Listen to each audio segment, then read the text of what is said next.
Hi everyone, welcome to Andrea Speaks Out. My name is Andrea, and today we're going to be speaking with Shaun Dougherty about sexual abuse and cover-up in the Catholic Church. In the past few years, Shaun has really become a very inspiring leader in the survivor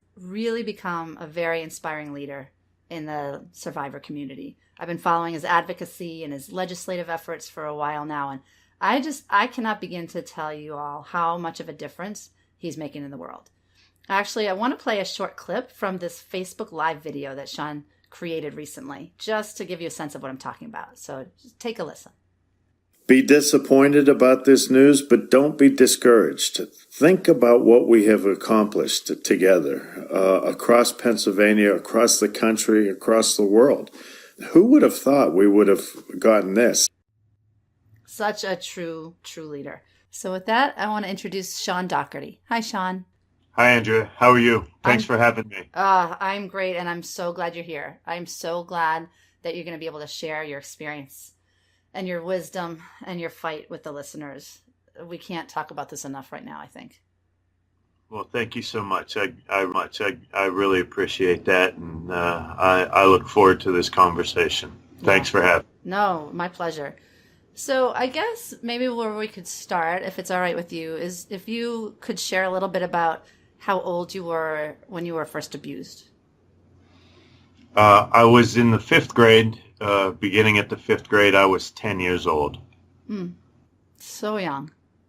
Yeah, that's pretty young. And the abuse continued until I was in the seventh grade when I was 13 years old. And was it by one priest? Yes, one priest, who was my religion teacher, and he was also my basketball coach. Wow. And did you know of other kids that were being abused by the same priest at the time? At the time, no. When I was 10, no. You thought it was just you? You thought it was just you? Yeah, and keep in mind that when you're so young, when you first get fondled as a 10-year-old in the situation that I was in when it first happened, you have to figure out what's happening to you. So there's a little bit of a curve there. There's an adjustment. You have to first figure out what is going on. Right. You don't have any frame of reference for the abuse that's going on. It's nothing you've heard about usually at that point in your life. It's so foreign to you that you're kind of in shock. That's exactly it. You're in shock. Yeah. Now, I'm guessing that you kept silent through that because most kids do. What silenced you? What kept you silent during the abuse? I'm one of 9 kids. I'm the 8th of 9 kids, the 5th son to a steel-making Catholic father. There was almost 2 generations, sisters, but we were all raised the same way in a very strict Catholic upbringing. 3 things that you don't do, and that is have a priest or a teacher or a police officer contact your parents about you. Wow. So you don't talk about the priest. Not to my dad. My dad was a strict disciplinarian. It was a 50-50 shot. If he believed me, Father Koharchik would have been in serious trouble. But if he didn't and thought that I was just saying something to get out of something, I was in the same amount of trouble. And being the 8th child, I've seen what that trouble was, and I didn't want any part of it. So you just, there's just a shock. A normal 10-year-old wouldn't necessarily be thinking about sexual situations. So There is absolutely no point of reference. So until you really start to come into puberty on your own, you don't begin to understand what sex is, and not that you do when you're going through puberty. So puberty for a teen is hard enough, but when you experience puberty through acts by the priest, that's a longer learning curve. Let alone you don't say anything when it's happening because you don't have any clue what the hell is going on. Yeah, you have no understanding. fear and confusion. Sure. And it sounds also like, which a lot of us back in that generation experienced, was a lack of education. No one pulled you aside and said, no one touches you here. If they do, you succeed, you know? Exactly. Yeah. Wow. Did you ever try to reach out for help after the abuse stopped? Like when you were an older teen? Was there ever anyone you talked to or mentioned anything to? Or did you just keep it a secret? When I was 21, I entered the Navy. Okay. And when you enter the Navy, you swear an oath to uphold as a sailor. And part of that oath is to defend the Constitution from enemies, both foreign and domestic. Wow. There's all about protection and service to others. So after I swore that oath, my attitude towards what happened to me had changed drastically, and I felt the sudden urge that I had to say something. Wow. When you complete basic training or boot camp, they give you 2-week leave to go back home, put your things together before they ship you off to your station. Yeah. Your duty station.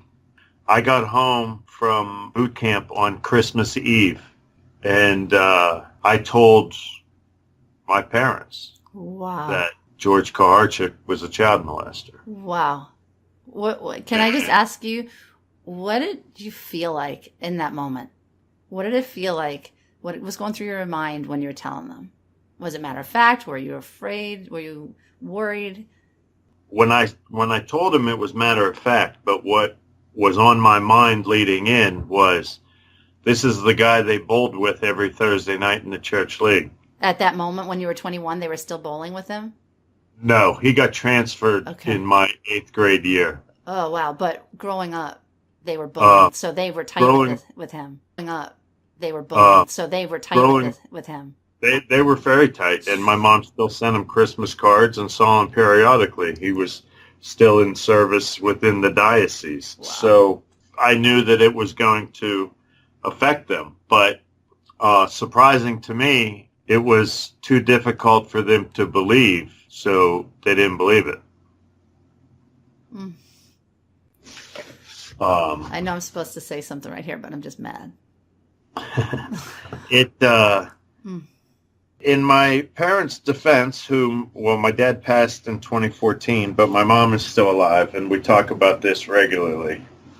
In my defense, when this started happening to me, I really shut down in a lot of ways. A lot of different parts opened up, but a lot of things shut down. Mm-hmm. And school and authority figures and discipline just didn't sit well with me. Yeah, that's really common too. I wasn't overly obnoxious because my dad just wouldn't tolerate it and he'd knock you out. So yeah.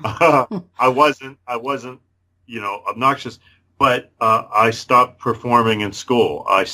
My grades went down. I didn't, my teachers were all very confused because I had this great potential that I wasn't living up to. And everybody recognized it, but nobody knew why. Yeah. And I didn't tell anybody.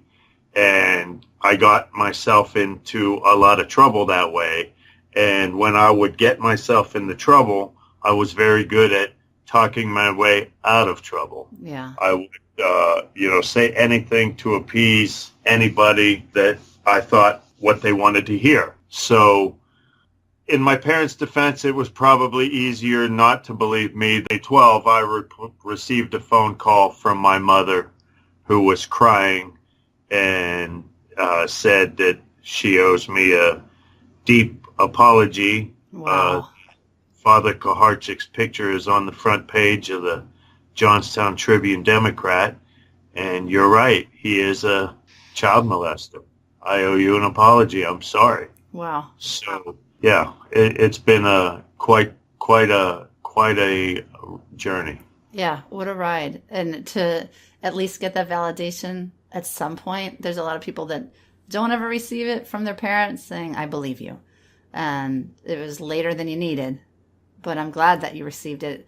unfortunately, it's sad that he showed up again, and yet we hear this happens so frequently that the pedophiles keep offending.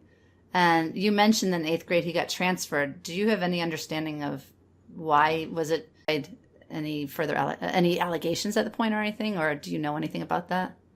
At the time, he was just up and transferred. Nobody knew why, right? Mm-hmm. Everybody found it mysterious. Mm-hmm. And he was a beloved priest. Everybody liked him. So, yep, they usually are. Yeah.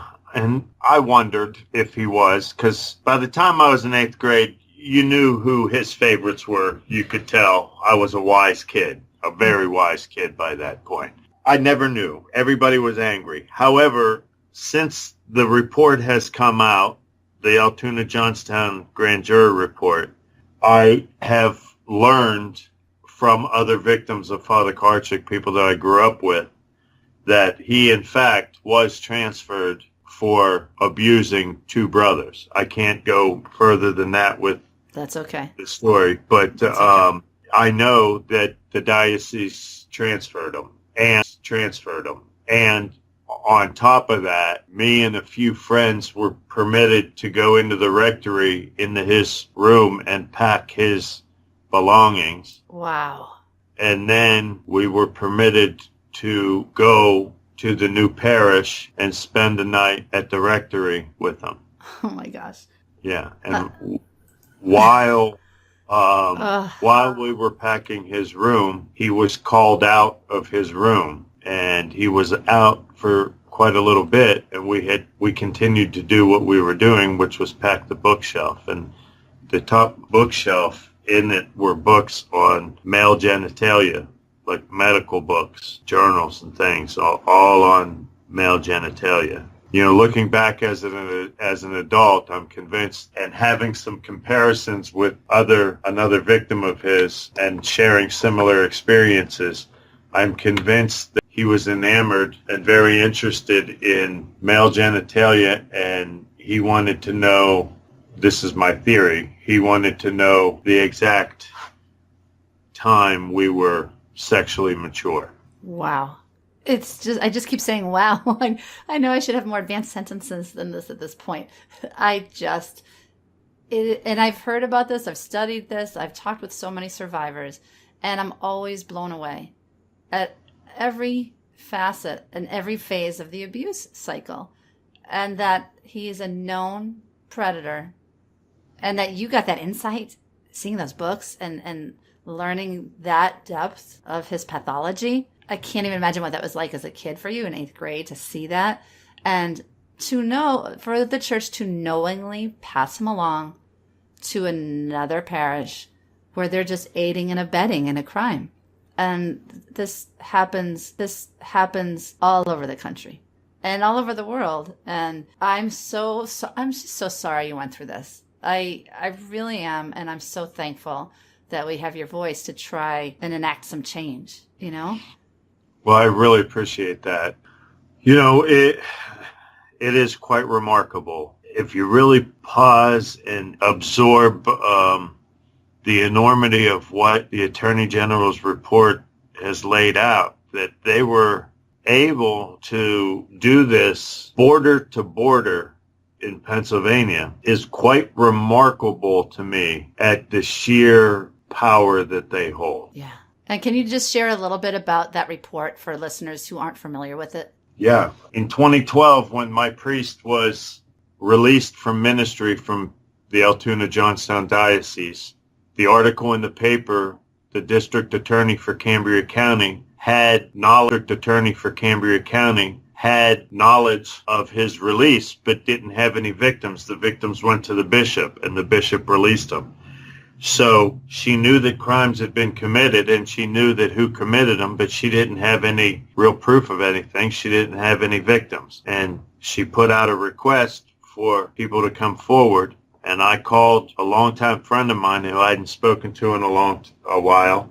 He agreed that we would go back and talk to the district attorney's office. And it's a small town that we grew up in. I'm one of 9 kids, and the district attorney of Cambria County is one of 9 kids, and we've met. I graduated with her sister, and I graduated with her husband. Oh, that's and interesting. she's only 2 years older than me. Yeah. And so did my friend. And her family, even though they didn't go to Catholic school, they belonged to the same St. Clement parish that I was abused in at that time. She had already been working the Brother Stephen Bacon case, and she decided to recuse herself and turn our cases over to the state attorney general. Mm-hmm. And then in 2016, the release of the Altoona Johnstown grand jury report, a 147-page document saying that 50-plus priests abused hundreds of kids, that I am a redacted victim named on page 66 and 67 of that report, which then led to the hotline. The Attorney General introduced a hotline for victim survivors of clergy sexual abuse to call in from all over Pennsylvania, which resulted in the 884-page document, the 40th statewide grand jury report that Attorney General Josh Shapiro just released in mid-August. That I document the 40th statewide grand jury report that Attorney General Josh Shapiro just released in mid-August. That I am absolutely honored to have been invited and share the stage with the various members of Attorney General Shapiro's team and several of my fellow victim survivors. The volume of victims and the volume of priests is so disheartening and so sickening. But thank goodness that these things are being aired out now. Thank goodness. And, you've been lending your efforts to these legislative change. Can you share some of your legislative efforts with us? Like what barriers to some justice still exist? That's what I want to hear about in your legislative efforts, as well as some of the victories, because you've had a few. I know that's kind of a multi-layered question there, but you are nonstop, and I'm very grateful. But just tell us a little bit about your legislative efforts, if you can. Yeah. When the Attorney General report was released in 2016, and I saw the enormity of this, and that my gut was right, it's so much bigger than just us. Mm-hmm. I knew that we had to fight. So I figured that I would be safe coming out in my town because I was from such a big family that was always devout, and people would back me up, which they did, and I'm grateful for it. Good. So before I came out publicly, I made calls, I built a great support network around me, and then I headed to the Capitol. And the Capitol, politics is ugly. Politics is war. Politics is money. Money is power, mm-hmm. is connection, is lobby, it's why there is opponents to everything. And when you have such a sensitive topic that involves such a powerful organization, money talks. Mm-hmm. So first you have to, what hurdle hasn't been thrown at the politics of this? If you think about it, Representative Rozzi is an openly admitted rape victim of the church. He ran for office on this topic. His case is very provable, admitted to by the diocese, and well documented. So it should be a no-brainer for anything he wants. This should be an absolute layup. Yeah. Mark, on the House floor, gave a passionate speech while introducing his bill. You could hear a pin drop on the House floor, which is remarkable. And his bill overwhelmingly passed the House. Remarkable. And his bill overwhelmingly passed the House easily by a large majority. And then it moved on to the Senate. Can I back you up for a second and ask what specifically is his bill? Mark Rozzi's bill is a bill to completely eliminate the statutes of limitations on sex crimes committed against Pennsylvania children moving forward, completely remove them both civilly and criminally, meaning that no matter how long it takes you to come to terms with what happens to you, you will have the opportunity, if you can prove your case and you have a claim, you can proceed in the state of Pennsylvania. In and along with that, there is a retroactive aspect to his bill, which I can argue is the most important part of the bill, which is a look-back window for victims of the bill, which is a look-back window for victims like me who were timed out way too young to realize what was going on, to report, to have the opportunity to seek civil remedy against our abusers and those that assisted his covering up that abuse of us,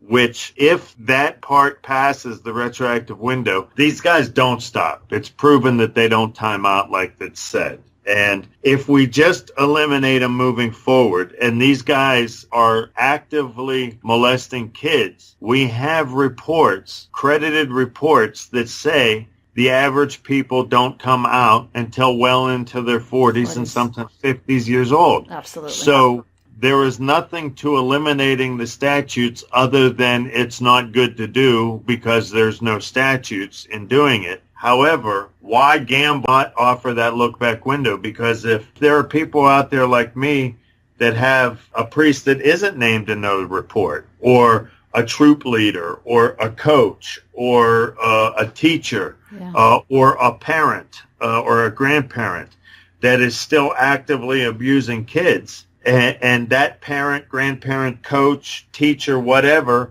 abused somebody, don't you think that child would want that person to be able to put that person in court and say, your abused child, that would then stop the abuse on the current child? Right, absolutely. And sometimes that's what it takes to speak out, is realizing, oh my gosh, they might do this to somebody else.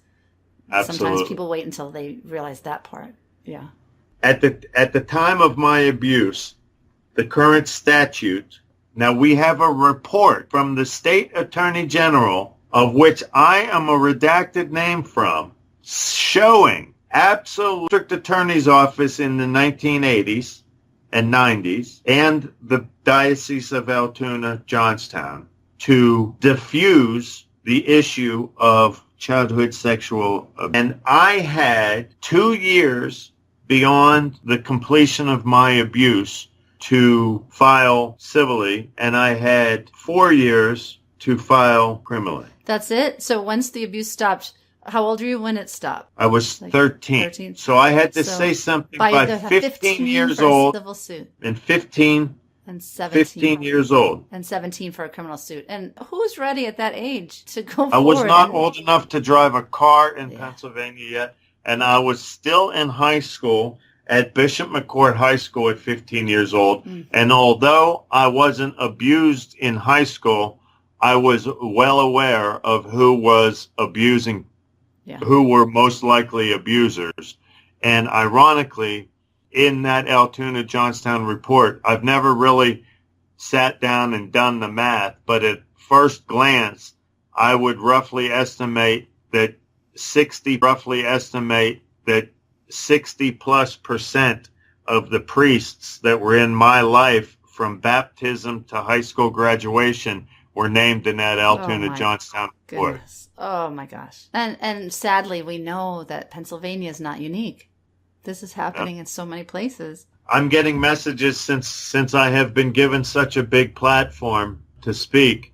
I am getting messages literally from around the world of similar stories to mine. Okay, so that leads me to my next question. I was kind of sitting here before we started talking, thinking about this episode and trying to reach as many people as we can. What could listeners do, or what can society do to help your efforts to bring this to a halt? We can't all go and march on the steps of the Capitol building, you know. Is there anything you can think of that we could do to make a difference? You can call your legislators. Okay.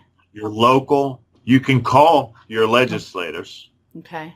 Your local legislators, your state, local senators, your state, local House reps, your state attorney generals, your state district attorneys. And you can, say that, is this going on in our community? And if you say no, do you have evidence to back that up? Or, this needs to be taken seriously. Second, more people have to, in some way, teach the generations of kids that they can speak out and that they will be believed. Absolutely. I'm with you on that one 100%. I do a lot of prevention work with kids, with parents, with teachers. And I think, the climate's a little different now than it was back then.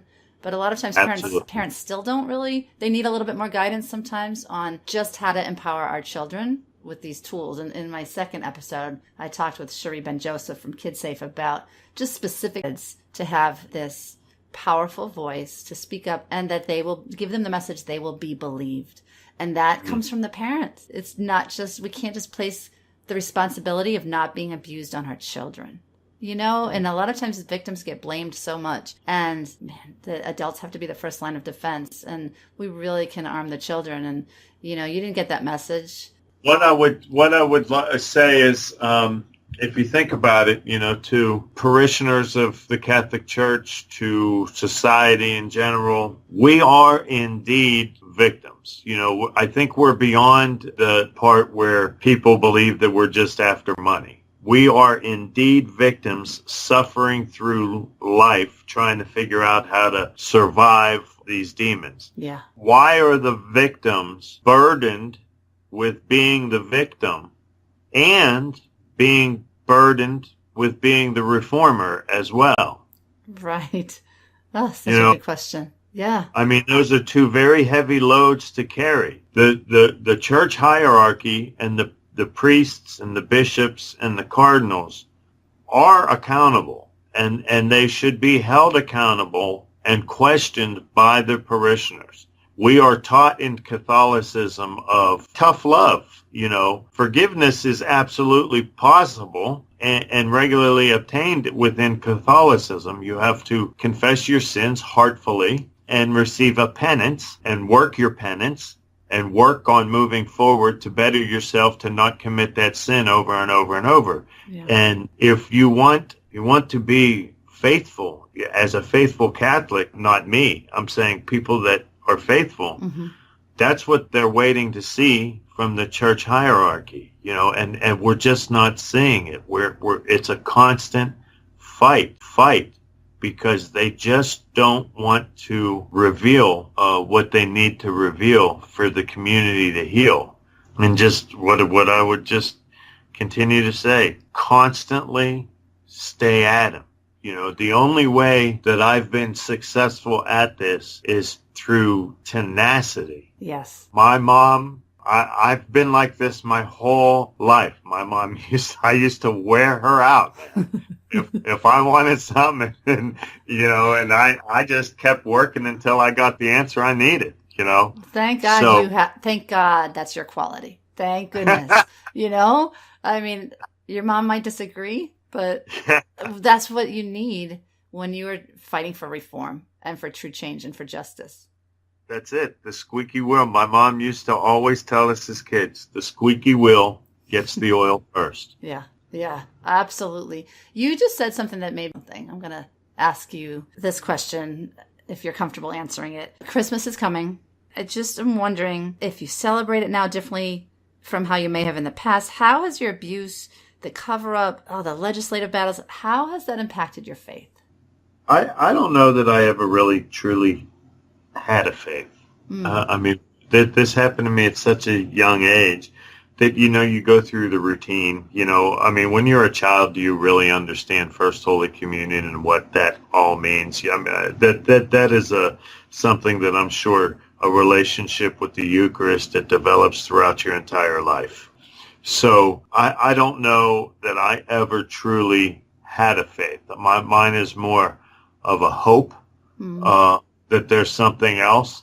But I find so many things hard to believe, and I just don't trust the whole story. I have such a disdain for just organized religion and just organization in general, and it's hard for me to believe. I've been lied to so much that I'm not going to believe. But Christmas and Easter have always been difficult times for me. Yeah.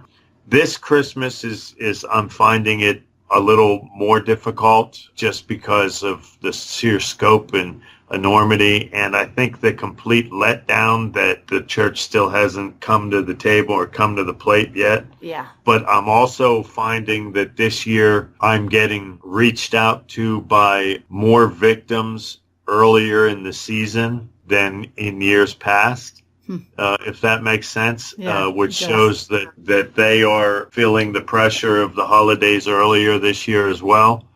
And it's not what the season's supposed to be about at all. And I know some parishioners that feel the same way about this holiday season. So it's, this holiday season is going to be weird. Fortunately for me, many years, when my single years before I was married, I work in restaurants and I lived away. And I just blew it off. I skipped. I didn't come home, and that was safe for me. I had nothing to do. Yeah. Well, I think it's certainly understandable, everything that you just said and all of your feelings and mistrust. I guess my wish for you, my hope for you is that you can find some level of spiritual peace rather than religious peace or organized anything, a spiritual peace where you can sense some connection with something bigger. I hope that can happen for you. And this is going to sound really out there, so bear with me, but we might have to edit this out later. I don't know, but I'm going to say it anyway. It feels to me, my sense in watching you and watching this movement is that it seems like a little bit of a spiritual journey for all of the survivors together. That together, this survivor community is bigger than any of us individually. Do you know what I mean? Does that sound bizarre? No, it doesn't sound bizarre. And I don't know. Sometimes I'm so grateful for the survivor community and all the advocates. They bring me hope and inspiration every single day. And I just think that sometimes if that's all we can rely on, that's not bad. I'll take it. And so I don't know. I just kind of had that thought, and I hope that can bring you a little bit of peace right there.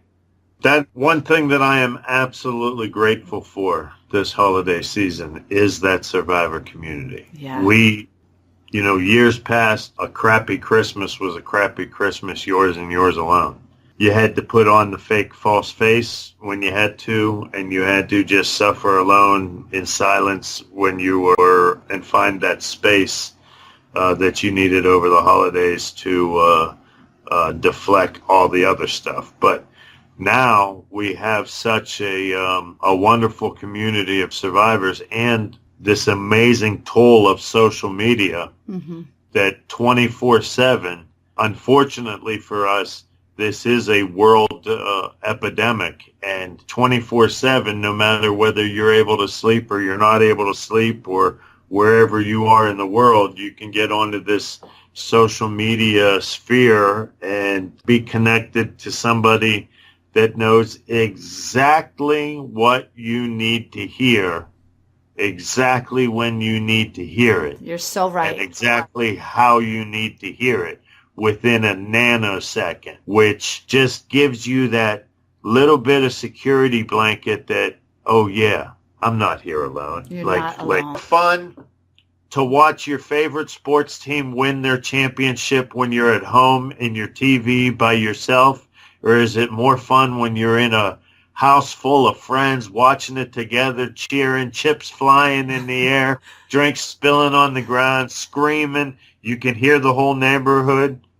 You know what I mean? I absolutely agree. It's so true. And when your team's down, you have a community to share it, the pain and the suffering of watching your... back down, man. You're going to go crazy, So yeah, but then you lift each other up, too. It's true. That's such I a am good analogy. so thankful for the survivor community. Mm-hmm. So am I. And you're a large part of it, and I'm very grateful for you. You are. And a lot of people are looking to you for that. Whether you knew you'd get to that spot or not, you're there. I have one final question for you that I just kind of thought of in terms of looking back, right? If you could give advice to yourself, back when you were in 5th grade, right when it was starting, what advice would you give yourself? Tell Dad.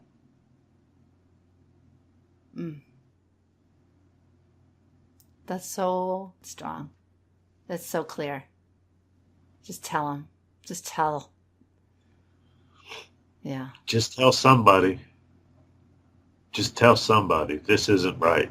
Your gut is correct. It's not right. Yeah. Tell somebody. Yeah. Thank you. Thank you for that. I would say the absolute same to myself. You got to tell somebody. Speak out. You can handle this. You can handle this. You'll be okay. You know, I think for me, the advice I would give myself going back, aside from that, is a promise that it gets so much better. It will get so much better. It will get so much better. It's going to be work, but you'll be okay one day. You know? Yeah. Well, Shaun, this was awesome. You're so great.